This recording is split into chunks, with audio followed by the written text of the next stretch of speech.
Good evening, everyone. My name is Caroline Hafey, and I'm the Assistant Director here at Glucksman Ireland House at NYU. It's my pleasure to welcome you all this evening for the New York launch of These Days by Lucy Caldwell. If I could just ask that everyone silence any electronic devices at this time, just to let you know, we will be recording the event this evening and posting it on our YouTube channel afterwards. Events like these are made possible through our membership program. So if anyone is interested in joining the Glucksman Ireland House NYU membership community, please just see us afterwards. Lucy Caldwell is the award-winning author of 4 novels, several stage plays and radio dramas, and 3 collections of short stories published by Faber. Multitudes in 2016, Intimacies in 2021, and most recently Openings, published just last year in 2024. She's also the editor of Being Various New Irish Short Stories, also by Faber in 2019. Lucy has won numerous awards, including the Rooney Prize for Irish Literature, the George Devine Award, the Dylan Thomas Prize, the Emerson Award, the Susan Smith Blackburn Award, the Irish Writers and Screenwriters Guild Award, and a major individual artist award from the Arts Council of Northern Ireland, just to name a few. In 2021, she won the BBC Short Story Award for her story, All the People Were Mean and Bad. And in 2022, she received the E.M. Forster Award from the American Academy of Arts and Letters. Lucy is a former RLF Fellow, a visiting fellow at the Seamus Heaney Centre at Queen's University Belfast, and was elected a Fellow of the Royal Society of Literature in 2018. If that weren't enough, she also runs a masterclass series on the short story for the Faber Academy.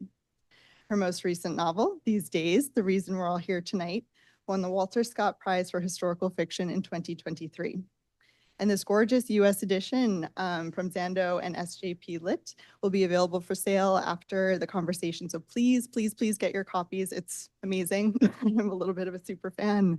And please join us for some refreshments downstairs afterwards. Lucy will be in conversation this evening with our own Dr. Kelly Sullivan. Kelly Sullivan is Clinical Associate Professor in Irish Studies at Glucksman Ireland House at New York University. Her recent and forthcoming publications include essays in Modernism Modernity, Modernist Cultures, the Routledge Companion to Irish Art, the Cambridge History of Irish Poetry, and Elizabeth Bowen in Context, as well as interviews with 9 contemporary Irish poets for the special issue of Air Ireland on Seamus Heaney's Afterlives. She also edited the 2020 special issue of Air Ireland on Ireland and the Environment. And she's currently working on a book on the Irish novelist Molly Keane. So without further ado, I'm going to turn it over to you, Kelly. Thanks so much, everyone.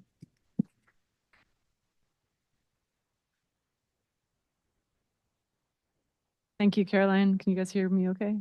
Okay, great.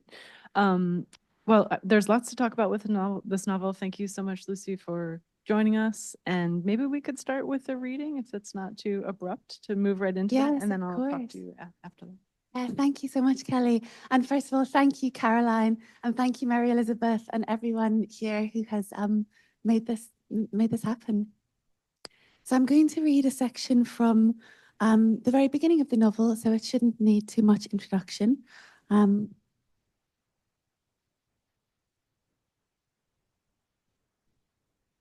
She realizes that she didn't wake voluntarily from the dream, not even at the behest of some desperate instinct to protect herself or flee.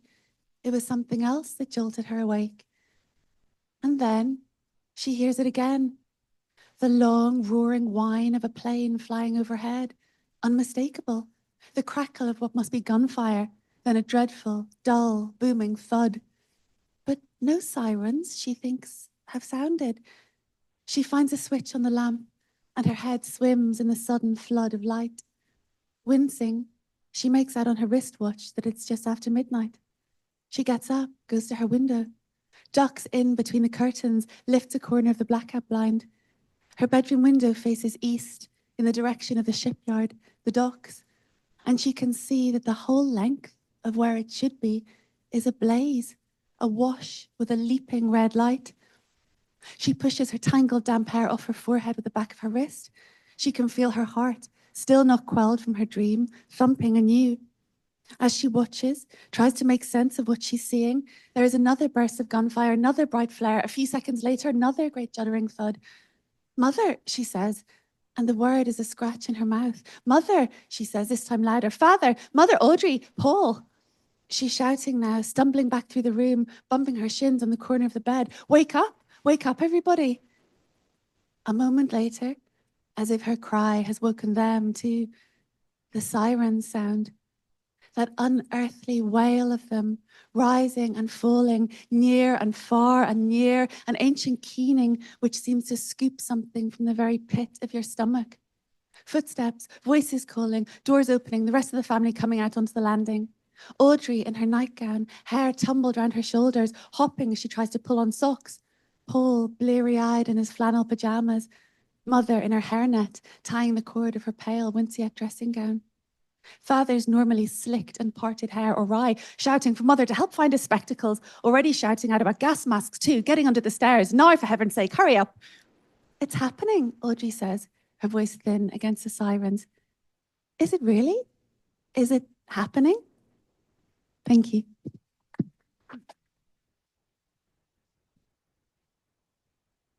Thank you. That's such a great introduction because we don't know who's speaking. It's a character called Emma.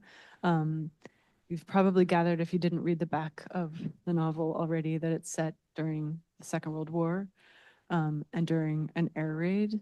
But what you might not know is that it's not set in London or Liverpool or another city. It's set in Belfast. It's set in Northern Ireland. So I wonder if you could tell us, well, I want to hear more about the Belfast Blitz in particular, but I wonder if you could start with telling us a little bit about how you see Belfast before the air raids, right? What is Belfast like in the late 1930s and the early 1940s before it gets sort of bombarded?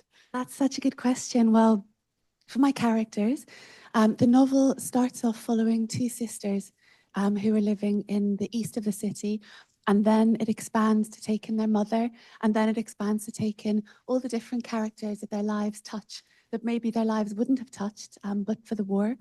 And for my characters, they're living quite a well-to-do suburban life.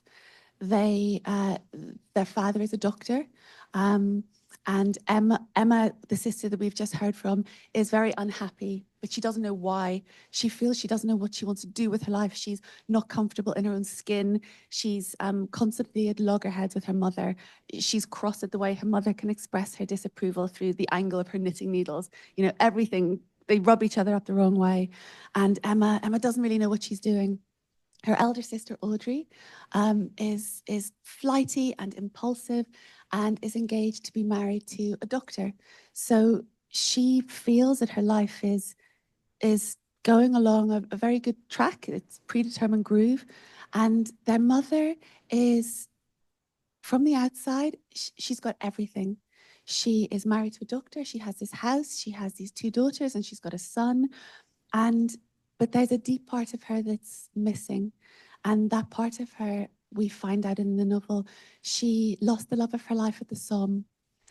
So many people, my own great-grandfather fought at the Somme, as did so many people from the north of Ireland. So many died in the 36th Ulster Division.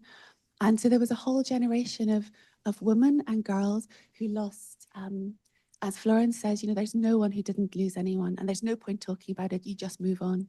So this is a society that has tried to rebuild itself after the shatterings, you know, after partition, after the shattering sectarian riots of the 20s. And the central women of my novel feel that their lives are fine, but they come up against everything everything that they thought they could take for granted is changed, is questioned. This is on. Oh, it is on. Okay.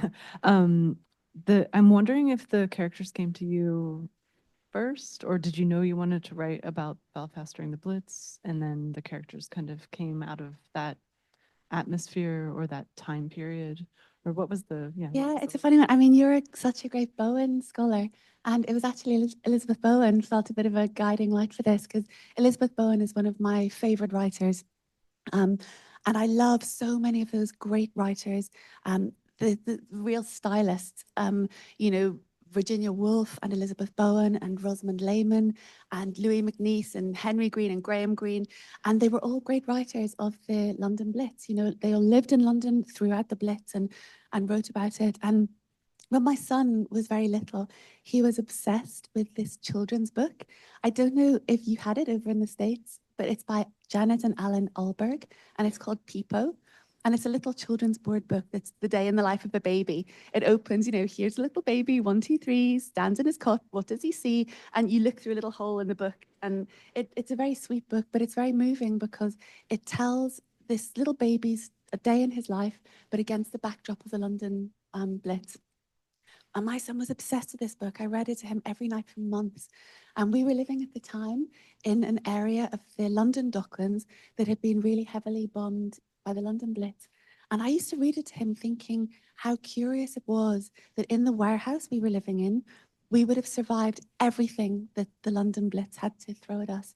But a few meters away, everything was, you know, 50s infill or 80s infill.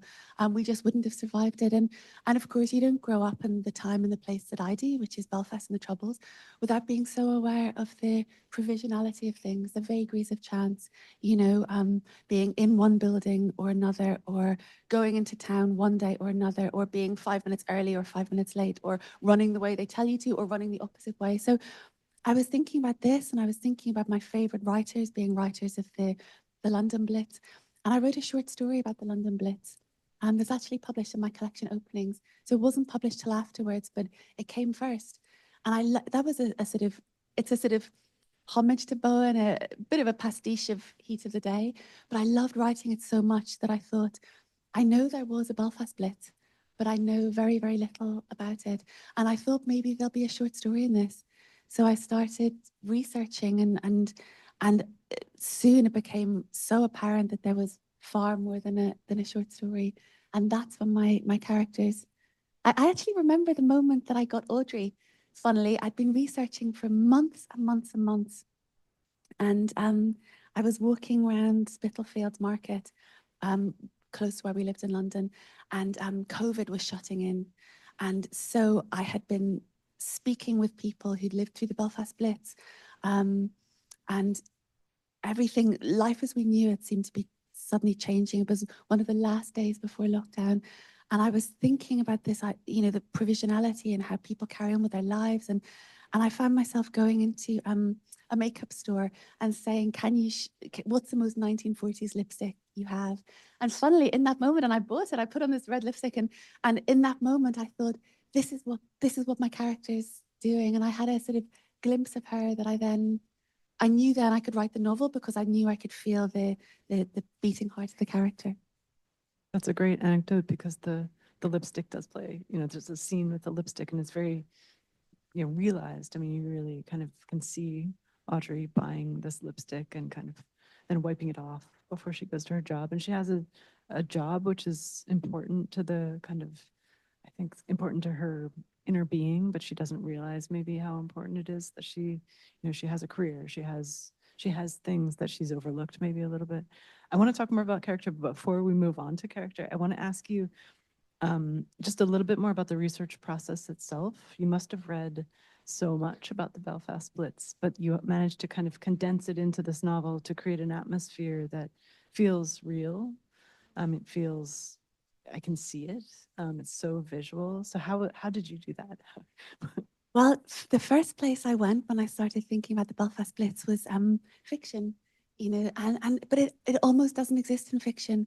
There's one brilliant novel by Brian Moore that's very autobiographical called The Emperor of, it's not called The Emperor of Ice Cream. It's called, that's the Wallace Stevens poem that it references.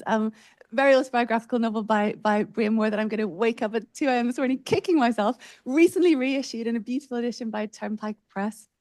That's it. And there's a section in Mary Beckett. I'm a great fan of Mary Beckett, who is completely underread. You can buy all of her books for pence on eBay, and someone should really bring her back into print. And she's got a very autobiographical novel called Give Them Stones, her only novel.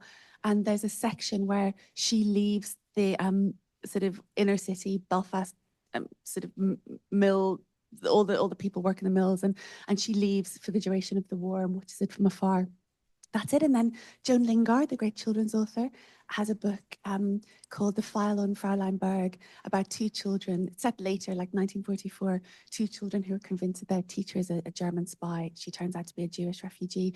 But that was it. I was so shocked, like that it doesn't exist in fiction. But there are a couple of really good books. There's a magisterial 900-page book by Brian Barton, the historian, that really it's incredible. I couldn't have written my book without that. And another book that was very valuable is a book by Stephen Dowds that's a collage of voices of the Blitz. It's interviews and newspaper articles. So that's where I started. And then I started interviewing people, which was really interesting because the Belfast Blitz, you know, there were people who are in their 80s now who have really vivid childhood memories of the Blitz. And I interviewed one woman who was 103 when I interviewed her. And she was she took no prisoners. She was formidable, crystal clear memory. And what was interesting is that these women, for the most part that I interviewed, they would say to me, you know, "Oh, love, I've got nothing to tell you." And then you'd start asking them questions, and they would have anecdotes that are just gold dust for a novelist. There's something that I always think of that Garcia Marquez says, and he says that in journalism, one erroneous fact is enough to make the reader lose confidence in the whole enterprise. But in fiction, you're looking for the one detail that will make someone believe in your world. And so for me, the process of research is familiarizing myself enough with the world that I can write it confidently, looking for those, sort of scanning for those details, because what you don't know what they are, but you know that when you feel them, the world will come to life. But it's even less, I never see myself as creating the world, as tuning into it, you know, to its sensibility, to its detail, to its tone. I love that you did oral histories basically for this novel. That's fabulous. There's maybe several scenes, but at least one memorable scene where the night is just, it's like daylight to the characters because of the bombs, and it's so vivid and so clear. So congratulations on that. Thank you. There's one, I know this will probably be meaningful to an audience who knows the work of the Belfast novelist Glenn Patterson. There's a little girl in the novel called Maisie, and she's a version of Glenn's mother. Glenn's mother is one of the people that I talked to, and she told me about her father was in the Merchant Navy, and he was lost at sea, and one of the things she as a child was most distressed about is the loss of the shaving kit that they had bought him, and so she remembered going to Dublin and buying him this new shaving kit and a sort of pigskin roll-up leather, and all these other. So that's maybe a nice little literary link for. So that's fascinating because Maisie is my favorite character. I love her, and she comes back in later in the plot, but we won't spoil it. But I wonder if you want to talk a little bit about the kind of partition and going to Dublin, which is, the Republic of Ireland is neutral during the war. So there's the sense anyway that you can get things in Dublin, you can get things south of the border that you can't get.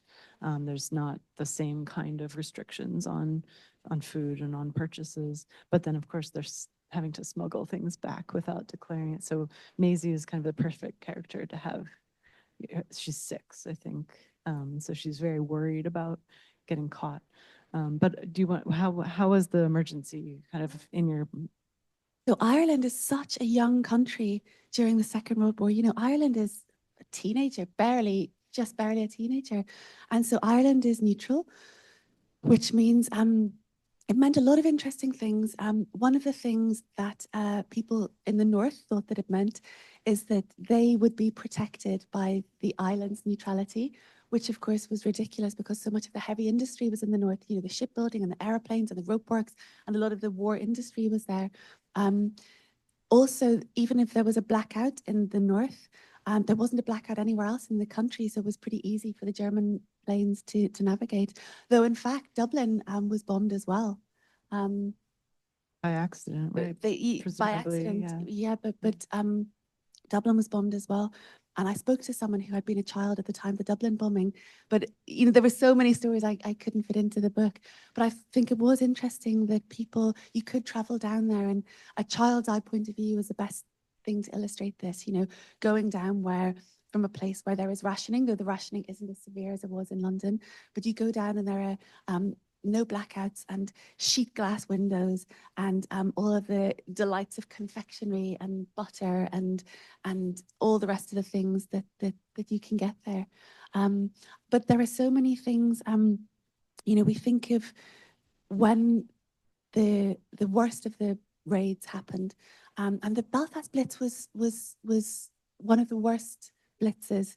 You know, we think of maybe Coventry or Glasgow or these other sort of Plymouth, you know, Bristol, but the Belfast Blitz, the extent of the damage was such that we have Luftwaffe pilots on record as they flew over the burning city saying, "My God, what have we done?" We have those transcripts. And after the worst of the raids, it was known as the fire raids. The Belfast Blitz was basically 4 bombing raids over 4 different nights. And Belfast was a sea of flames, and the fire engines went up from Drogheda and went up from Dublin of their own volition, some of them not even waiting for the word. And then shortly after, De Valera sent aid up to the north, which could have damaged Ireland's neutrality. But I think it's always worth remembering that sense that the Republic of Ireland was helped and actively sent help, and there was to and fro, you know, between, funnily a few years after the war, it was people from the south of Ireland coming up to the progressive north, because you could get contraceptives easily there, and there was sort of jazz, and there was a sort of bohemian moment where the north was the place to go. The mention of contraceptives makes me think of Florence, the mother character, who it seems that all of the central characters anyway have some kind of secret, I suppose, maybe that they don't even know is a secret yet. And Florence is one of those characters. She's so interesting. How did you create her? And I'm thinking of her, she briefly gets kind of roped into a movement, a kind of Marie Stopes birth control movement, and gets involved, or maybe doesn't get too involved in that, but she thinks about it. Well, I'm always interested in untold and undertold stories, and those tend to be stories of women.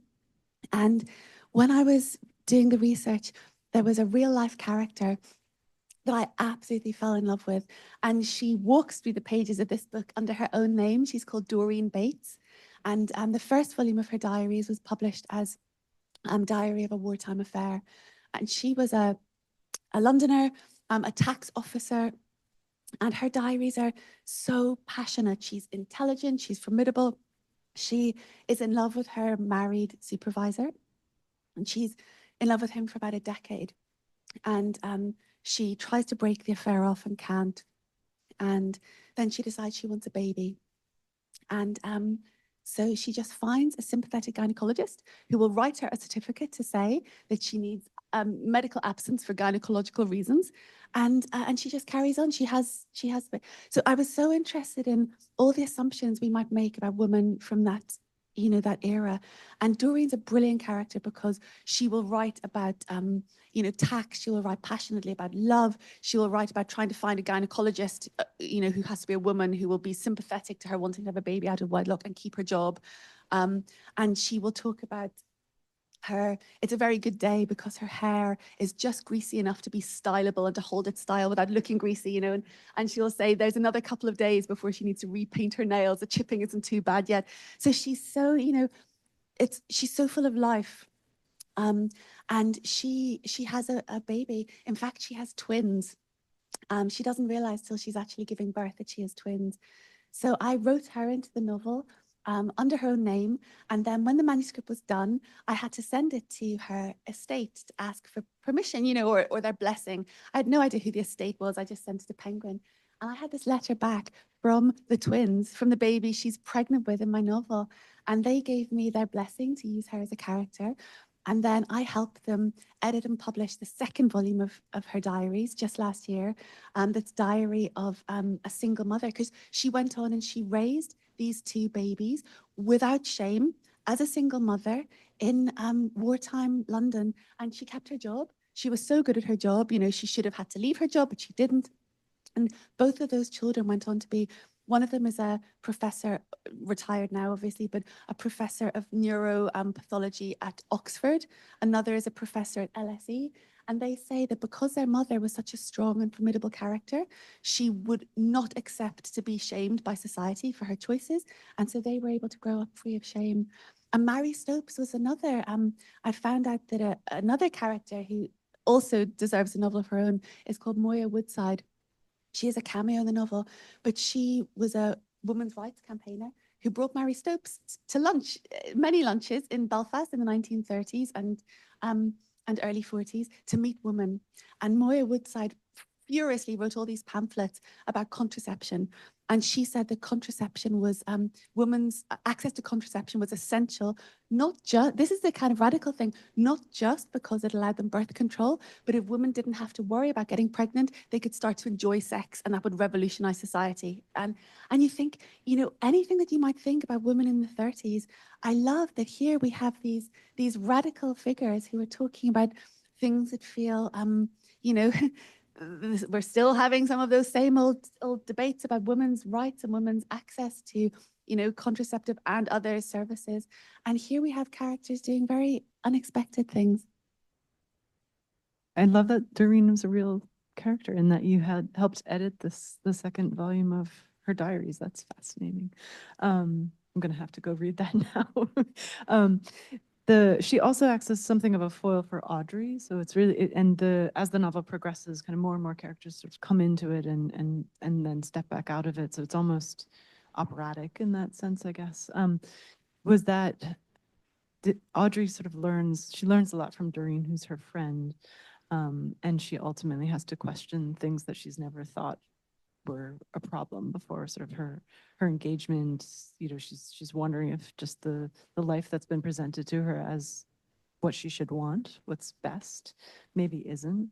I'm wondering if, you know, did you know that was going to happen to Audrey, that she would question things? Did you know that all of your characters would sort of be changed by these 4 nights and come out different people? I think I'll read the epigraph, actually, Kelly. I have 2 epigraphs to the novel.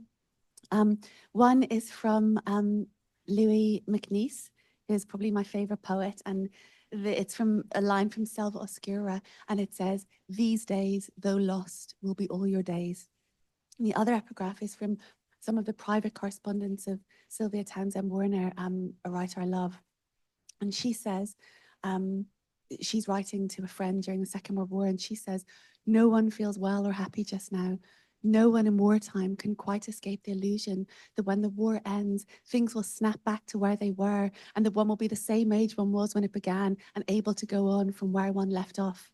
But the Temple of Janus has 2 doors, and the door for war and door for peace are equally marked in plain lettering, no way back. And the dead are not more irrevocably dead than the living are irrevocably alive." And I love that. And I love the sense that I think we all felt it during COVID as well, when I understood our lockdown in the UK and Ireland mapped almost uncannily onto the Belfast Blitz. So as I was writing during April to May, and I wrote the first draft of this, it was terrible, but the first solid draft of it I wrote in about 8 or 10 weeks, writing almost in real time, following these characters. And I had that radical sense of provisionality, you know, of not knowing where we were. You know, people were saying that this was going to be 3 weeks and then we'd be back to normal. And then people were saying we'd be back to normal by the summer. Then people were saying, oh, it would be 6 months. And then we had epidemiologists saying this thing would be with us forever. And we didn't know there'd be a vaccine. We didn't know what the percentage death toll would be. So all of these things I understood as my characters did, you know, this sort of, and what I alluded to about growing up during the Troubles as well, a sense of the radical instability or provisionality of everyday life. And yet, you know, my son was 5 when lockdown started, and he turned 6, and so he got his first bike. And so one of his strongest memories of COVID lockdown is getting his first bike and learning how to ride a bike. And I was struck by the memories of so many of the children I spoke to, who their memories would be of their mother, their doll had been scorched in an air raid. And so their mother made their doll these most beautiful new clothes. And that would be their memory. And it made me think, you know, you don't get to put your everyday life on pause and wait for COVID or the conflict or whatever it is to be over and then pick it up again. You know, we grow older and we have our birthdays and we fall in love and we have our babies and life just carries on because life always carries on. And that's something that was deeply familiar to me from growing up in Belfast, and also some of the work that I've done. I traveled to northern Iraq a few years ago to take some workshops for young women. And, you know, even when you're in Erbil and you see the signs for Baghdad and you see the signs, you know, these notorious places on the news, what do you see? You see women walking home with the shopping bags and you see kids playing football in the street. And you think that, yeah, these days, this is what we get. And we have to live the most that we can in the span of days allotted to us, wherever and whenever they might be. And so that was something that was important. And for each of my characters, I think one of the things that happened during COVID as well is, and I'm sure this is familiar to all of you, people made such radical decisions quite quickly. You know, it became very like people entered into new relationships or broke up long relationships or decided they wanted to quit their jobs or that they wanted to move to the country, or that it was people in times of extremity, you can have a sort of heightened clarity. And so I think for each of my characters, that's what happened when they were freed from the tempo maybe of the quotidian and of the expected. They were suddenly free to or had to question everything, some in very positive ways, some in terrifying ways.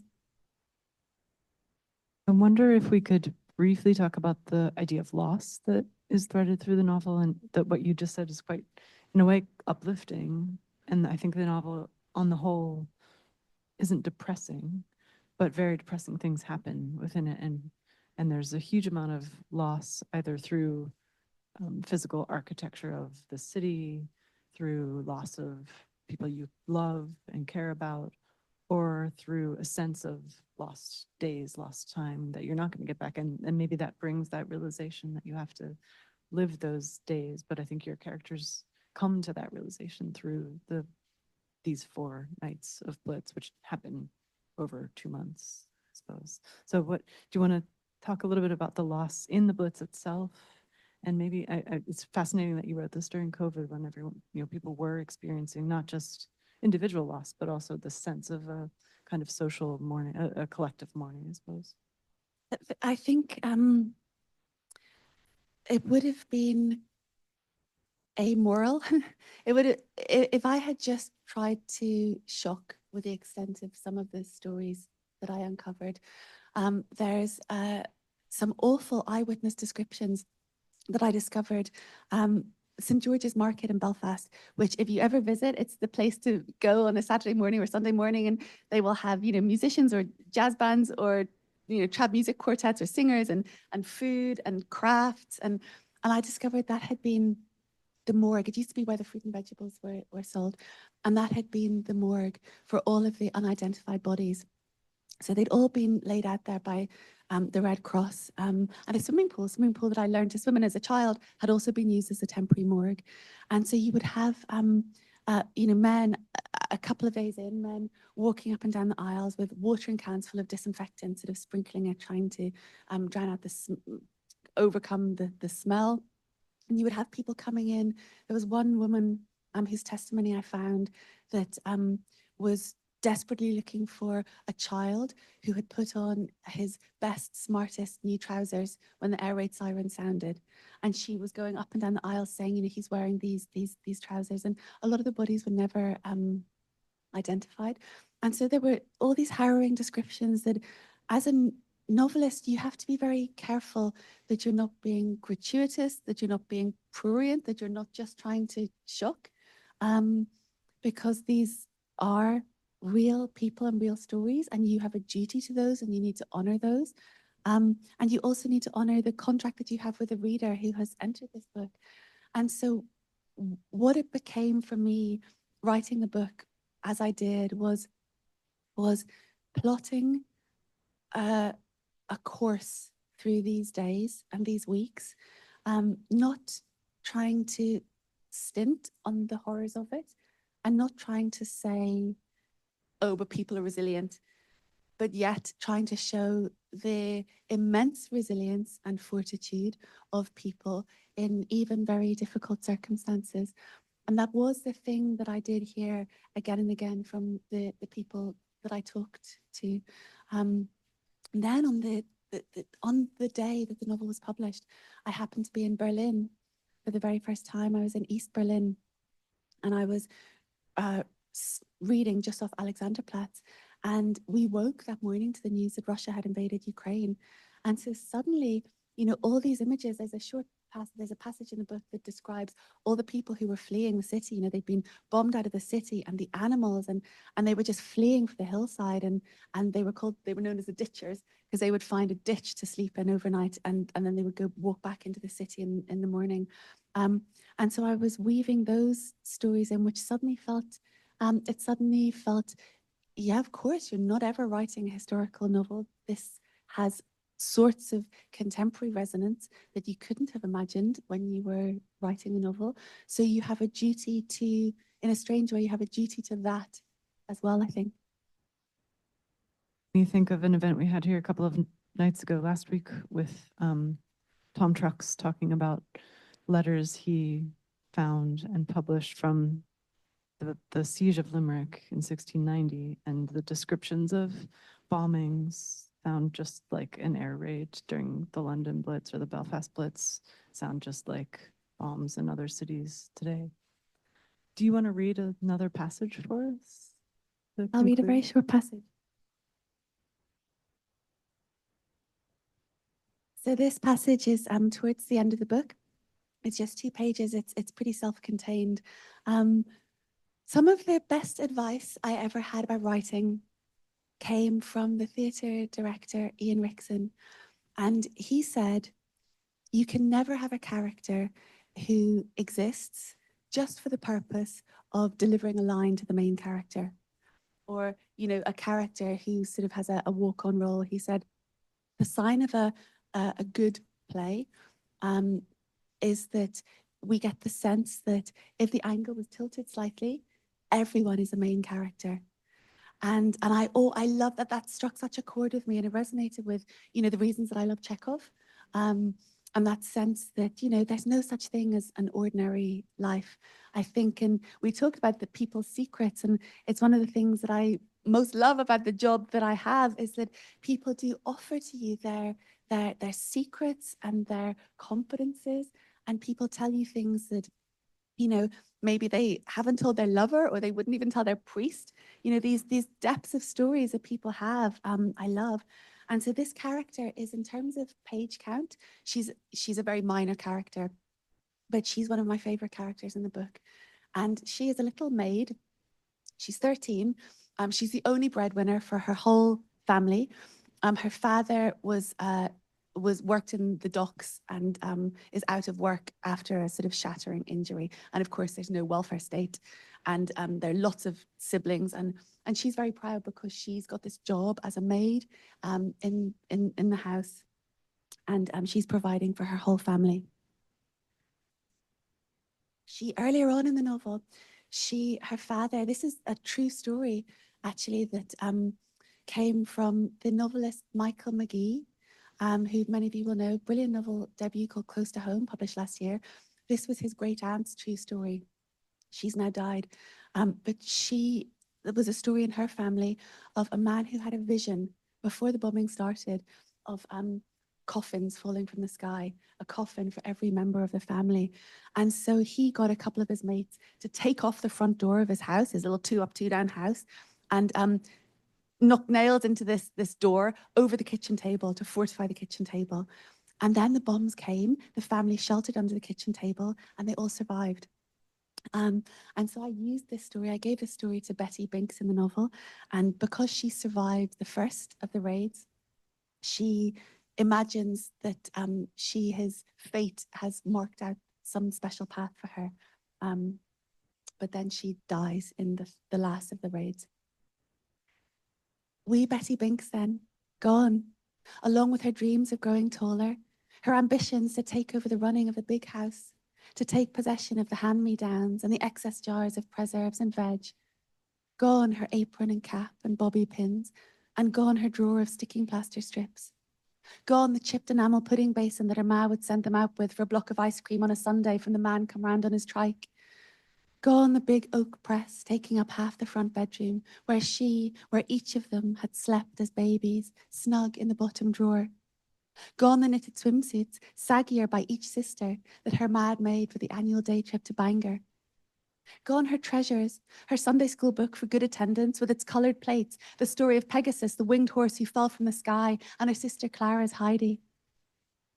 Gone the big family Bible with all the Binks's names written in, going back up past her father to his grandfather, his, which would be hers one day. Gone the look over her dad's face when the great hooting siren would sound out over the docks, and he'd haul himself to the doorway to watch the shipyard workers streaming home, striding easily, laughing and talking, groups of 3 or 4, boots, jackets, flat tweed caps, some for home, some for a swift pint before their dinner, and he'd sit in the doorway in his chair and they'd raise a hand to him, Evening John, and she'd rest her head against his shoulder and feel how much he missed it all. Gone the time he took her, aged only 7 or 8, to Queen's Island, to the Thompson graving dock, to see where the great ships had been built and launched from. And walking home, they'd stopped by the Queen's Quay, the coal quay as it was known, to watch the heaps of dark glittering coal unloaded from the snub-nosed tugboats with their bright red funnels. The bright glinting light on the water, the sudden soot brick shadows on the arches of the bridge, 2 men rowing a boat underneath. The way he'd pointed to the hazy city beyond the bridge, beyond it the gasworks, smoke tumbling upwards from the tall chimneys, beyond them the hills, and he'd said, "This is your city, Betty, and don't let anyone tell you otherwise." Gone. Gone the bogey cart her dad made them out of wooden boxes and old pram wheels and a rope. Gone the lamppost with a crossbeam, the old Victorian sort that the lamplighters used to light at dusk, and which she and all the other children in the street used to swing around, and sometimes, despite herself, she still did. Gone the feel of the lips of the horses in the builder's yard, who would put their big velvety heads down to eat the crust of bread or the handfuls of grass you pulled for them, managing to eat it even round the bit in their mouths. Gone the warm breath of your wee sisters as they toddled across the floor and got into bed with you in the night, twisting at a strand of your hair till they fell asleep. Gone the triumph of sailing a paper boat all the way down the gully at the back of the wasteland where the water from the houses ran. Gone, all of it, gone, and with barely anyone to know or to mark it.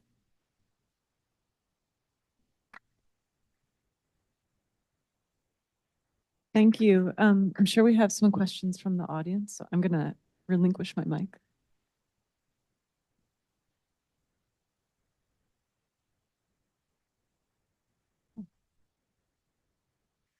You had described compiling an oral history, really. What happened? What happened to all of the research that you did? Is there a way that it can be accessible? Is that perhaps going to be published? Yeah, that's such a good question. And I found, the passage that I just read, there's a absolutely brilliant poem, I think one of the greatest poems of recent years by the poet Nick Laird, called Up Late, about the death of his father during COVID. And there's a line in that poem that says, "An elegy, I think, is words to bind a grief in." And I was thinking, all these people that I spoke to, we were losing the older people during COVID, the care homes and the nursing homes. And I was thinking, what can be preserved? What can be saved? And so I wasn't approaching my research in any kind of academic or, methodical way. I was just talking to people and writing notes. I do have all those kind of scribbled handwritten notes and notes that I typed up on my computer. But what I did try to do was to take the best of those notes and the best of those memories and make them into something, like the passage that I just read, although it's all about what's gone. There's that sense, that the essential tension that you get in an elegy is that even as you're mourning the loss of something, you're preserving it, you're calling it back into being. And Stephen Sexton, another brilliant Northern poet, is so good on, he says that the form of the elegy is almost like as if you can get the words of the spell completely right, the person will come back. That's how he talks of the elegy. And so I think I was trying instinctively to do something of that, to preserve all of these precious and all of these quotidian things, because that's one of the things that the novelist can do in a small way, is grant a measure of, immortality. But yeah, I have the notes. I think the best of them probably made it into here, but I guess that's just the best of them from a novelist's perspective. There will undoubtedly be other things that are of interest to others. So those notes are still there. And I'm very, very pleased that the Diaries of Doreen Bates, the second volume, the first volume of Diaries was published by Penguin. It's now out of print, and it has the catch of this illicit love affair.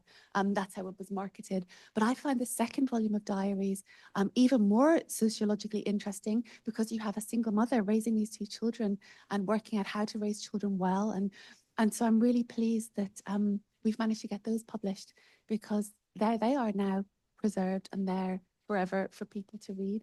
So I hope that there have been, more, and I've spoken to people who've come across Moya Woodside in the novel and have been fascinated by her. She has a tiny role in the novel. As I said, she could have a whole book dedicated to her. But I hope that through the novel, and I listed a lot of my sources at the back, other things and other stories will have a chance at being more fully explored.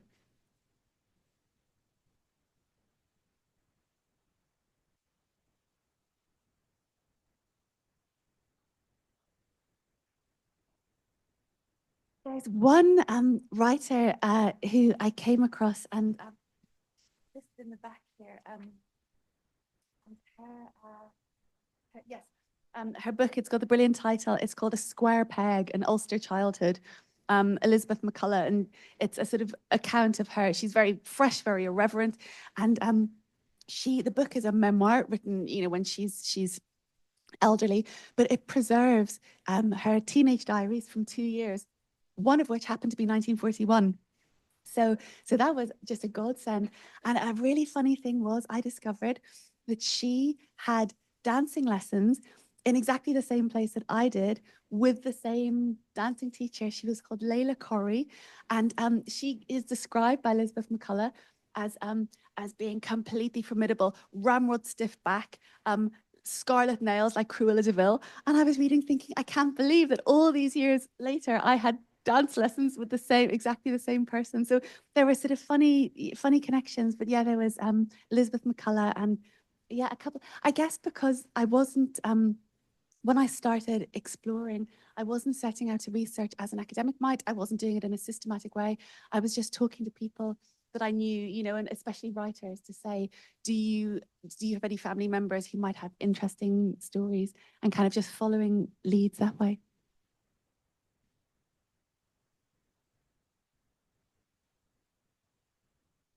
Hi, Lucy. Was there any expectation or warning that the Blitz was on its way? That's such a good question. And I think what took a lot of people by surprise, there was a sort of magical thinking, a sort of thinking that it wouldn't happen, a thinking that the neutrality of the island, of the Republic, would protect the whole island, a thinking that Northern Ireland was beyond the navigational range of the Luftwaffe systems. But I think more importantly than that, if any of you are familiar with Louis MacNeice, Autumn Journal, great poem, young man's poem written in the run-up to the breakout of the war in the 30s. He's talking about all of the trees being cut down on Primrose Hill and anti-aircraft guns being installed. And this is in the late 30s. And then the war broke out and everyone was ready, everyone was poised. And then even the London raids didn't happen for almost a full year after. The first of the London aerial bombardments didn't happen until 1940. And so when the war began, people were expecting this thing that didn't happen, didn't come. And then it came to London and it came to other places, but it didn't come to Belfast. And so people were, they were unprepared.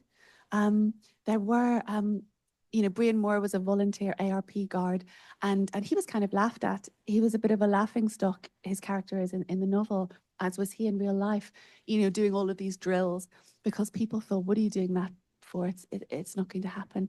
And also because logistically, there were very, very few air raid shelters, because the ground in Belfast is so boggy, you can't dig down very, very deep or very easily. And so I think there was an extent to which they were hoping that it wouldn't happen, because they were so unprepared and because it hadn't happened. And then, of course, that meant that when it did come, as in the passage at the very beginning of the novel, the air raids didn't even sound for the very first bombing raids. There had been alerts, the air raids had gone off when nothing was happening, but then when it eventually did start, people were very unprepared. And then the first raid, actually, it was on the shipyards, it was on all the docks. So there was relatively little, despite Emma's description of the leaping flames and the shipyards all ablaze, there was very little civilian casualty then. And it was the second raids, they were known as the Easter raids. And that's when the real civilian casualties came. And that was because all of North Belfast around the waterworks was bombed, and so there's a very, very heavy civilian casualty there.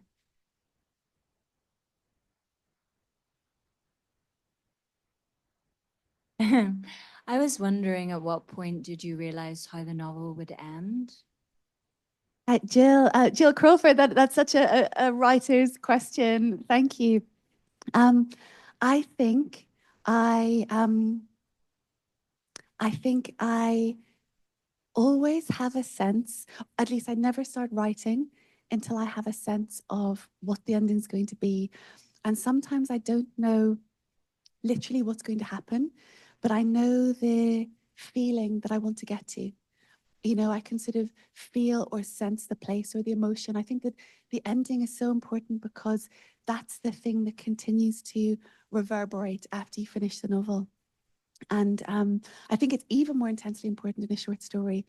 Short stories, I think short stories are all about the ending. But with a novel, I tend to write quite intuitively. I don't plan things. I had the guide here with this book because I kept it very tightly and faithfully to the Belfast Blitz. So that set my parameters. And I wove in real characters, and I tried to stay as closely as possible to, in the diaries of Doreen Bates, if she went on a walk in a particular street at a particular time and described the weather, if she was in my book, I tried to make sure the weather, it's, of course, it has to succeed as fiction because it's not history, but I'm very much of the Hilary Mantel school there, that it would be easier if you could godlike change all the facts to suit your narrative, but actually it's kind of more interesting if your narrative takes in the awkward details. And so I had the parameters, and I also had the feeling that I wanted to get. And funnily enough, that I don't have my phone on me, but the screensaver is one the wallpaper when you sort of open up the phone. It's a day several years ago from when my son was still obsessed with the Belfast Blitz, and I was back home in Belfast, and I was playing with my son in the garden, and my parents had this beautiful cherry tree that would have been planted in the 30s, and all the blossom was falling from the cherry tree. And I was like catching up with my son and playing, and he wasn't yet two. And then my dad came out into the garden, and I said, like, Dad, come and see this. And I made my dad lie on the ground with us underneath the cherry blossom. And my dad is a sort of no nonsense 6'4" rugby playing Ulsterman, but he sort of humored me. And my mum took this photo of us, and I love that photo. And I kept thinking, there's something there. And so I knew that was. It's funny the way. There was something in that moment, the grace of it or the weightlessness of it was something that I always thought I will use one day.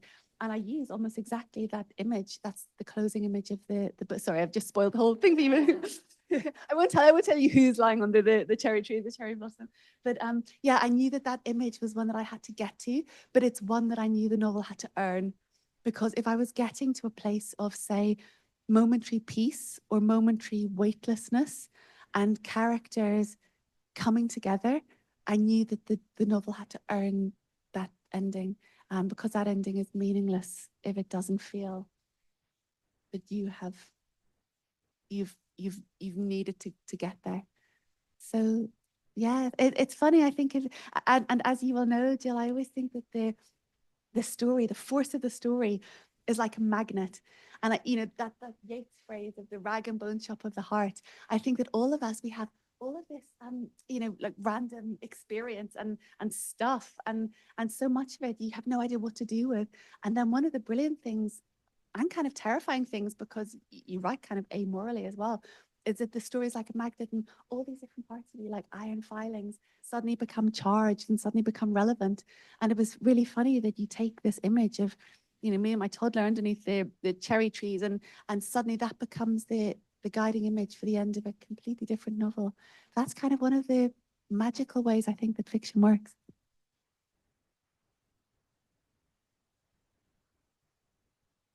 Thank you for a fabulous evening. What I wanted to ask you was, when you read the first section and then you read the 13-year-old girl's memory of what is gone, both parts you read the way a poet would read. There is that intensity and when to pause. It wasn't a straight read, it was different. And the imagery, especially in the 2 pages where the imagery is just gorgeous, the memories are tied to image and you can touch them. When you write, do you write to that the way Joyce writes to music? Do you know what I mean? I love that question. Thank you so much. And I'm a poet monkey. I write across novels, short stories, plays, screenplays. I always wanted to be a poet. And I was never good enough to be a poet, and I adore poetry. But I do think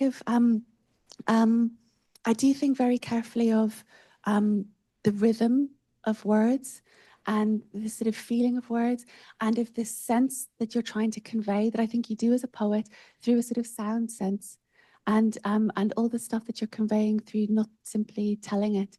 And I grew up playing the violin, and I grew up playing a form of violin, the Suzuki method, which is a sort of originally a Japanese method. And I ended up doing it through a sort of random way. Apparently, when I was quite young, I said to my mum that I wanted to play music, and I was quite insistent. And my mum had not grown up in a musical family, and so she just opened Yellow Pages and looked for a musical teacher. Happened to be the Suzuki method, happened to be the violin. And when you're learning Suzuki, you don't learn to read music. You have to listen and repeat. And so you learn all of your pieces through listening and repetition, and you learn everything by heart. And so I played the violin throughout all of my teenage years. I played in chamber groups and youth orchestras. At the time of just before the Good Friday Agreement, my youth orchestra played in the White House. Actually, we played for Ted Kennedy in the White House, and we did a sort of East Coast tour. And I no longer play music, but I think all of my writing is deeply informed by that sense of musicality. And I always think in terms of, the rhythm of it and the tone of it. And I think I can never listen to music when I'm writing, because the rhythms of it will creep into mine. But I'm always trying to think, and I think the passage that I read, the Betty Binks passage, I mean, I'm sure it's very evident that it owes a great debt, as do I, to Van Morrison. That idea of his, take me back, take me back, take me back, take me way back, take me way back, the sort of transportive powers of litany. And I think that, the music of Van Morrison was very important to me, in the sense that music can, as can liturgy or catechism, it can create a sort of sacredness. It can open you up. It can transport you. And so that's something that I'm always conscious of when I'm writing. I mean, thank you so much. Beautiful question. Thank you.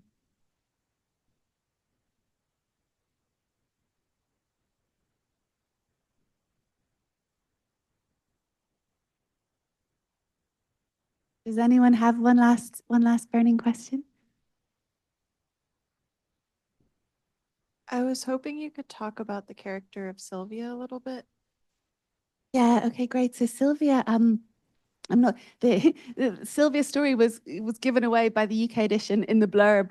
I think they've been a bit more cautious here, but Sylvia, I spoke at the beginning about Emma feeling that her life was she's unhappy, she's not comfortable in her own skin, and she falls in love with the supervisor of her first aid post, who is a woman called Sylvia. And as I said, what I'm interested in the untold and undertold stories, I kept coming across in my research photographs and descriptions of characters that I was sure were Sylvia-like, you know, women who were suddenly women who were single and didn't have families and were suddenly able to play a part in civic life, you know, and they were able to drive ambulances and they were able to do sort of, you know, mannish roles. Man barricade is such a loaded verb. They were able to do things that in peacetime they would never otherwise have been able to do.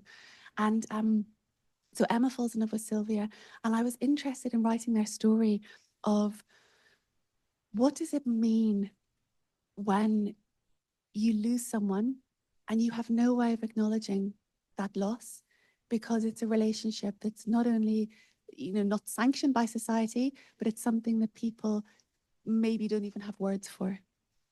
And so Emma falls in love with Sylvia in the book, and Sylvia is about 10 years older, a bit more worldly. And Sylvia tells her, you know, this is not an easy life, but there are places you can go.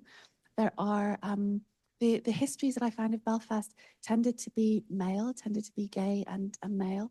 But nevertheless, there were, you know, bars, known bars that you could go to and you know, be with your loved one undisturbed, or people would have soirees, actors would have soirees. And so I'm interested in how little of those stories is preserved. You know, we have, I wrote a story in my debut collection, Multitudes, about two young women falling in love. And as I was writing it, I was contacting an academic to say, where are these stories of women? You know, I can think of Northern literature that has gay men or bisexual men, but I can't find any women. Where are their stories? And she just said to me, there aren't any. And I mean, there are. Cherry Smith is a poet and a short story writer, and there are sort of occasionally, if you search really, really hard, there are these stories. But I just felt this is one of those completely undertold stories that in the canvas of my city and in the scope of this novel, it needs to have its place. And so that was a very important relationship with it. Nice to end on that note. So thank you for the question. Thank you so much, Lucy. Congratulations on the novel and on the publication in the US. And we didn't hear about your next project, but stay tuned for more projects in the future. Thank you so much. Thank you.